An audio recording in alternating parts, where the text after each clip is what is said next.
Ils ont décidé d'unir leurs forces.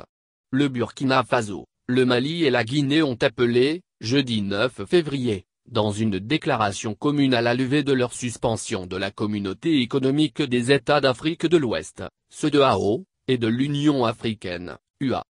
Ces trois pays, dirigés par des juntes militaires issues de coups d'État, ont convenu de mutualiser leurs efforts et d'entreprendre des initiatives communes pour la levée des mesures de suspension et autres restrictions prises par la CEDEAO et l'UA, explique cette déclaration rédigée à l'issue d'une rencontre de leurs ministres des Affaires étrangères à Ouagadougou. Ils avaient été suspendus de ces deux organisations après la prise du pouvoir par des militaires à la suite de coups d'État, 2 fois en 2020 et 2021 au Mali, en 2021 en Guinée et 2 fois en 2022 au Burkina Faso. Face au refus de ces différentes juntes d'organiser des élections rapidement pour rendre le pouvoir aux civils, la CEDEAO a multiplié les sommets, les missions et les pressions pour abréger les périodes dites de transition dans ces pays. Le Mali et la Guinée avaient, en outre, été soumis à d'autres sanctions, en partie levées depuis.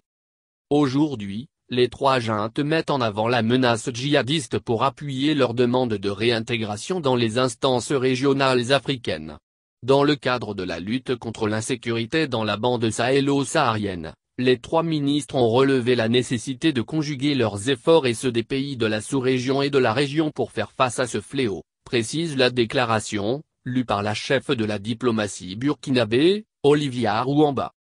Madame Rouamba, le Malien Abdoulaye Diop et le Guinéen Maurice Anda Kouyaté déplorent, par ailleurs, des sanctions imposées de façon mécanique qui ne tiennent pas compte des causes profondes et complexes des changements politiques. Ces sanctions touchent des populations déjà meurtries par l'insécurité et les instabilités politiques, privent la CEDEAO et l'UA de la contribution des trois pays nécessaires pour relever les défis majeurs, et portent atteinte à la solidarité sous-régionale et africaine, qui constitue le principe cardinal de l'intégration, de la coopération régionale et continentale. Ils en appellent à un appui technique et financier concret et conséquent aux efforts de sécurisation et à accompagner le processus de retour à un ordre constitutionnel. Selon M. Kouyaté, nous appartenons déjà à des instances, la CEDEAO et l'Union africaine, nous n'allons pas réinventer la roue. Rapprochement avec la Russie.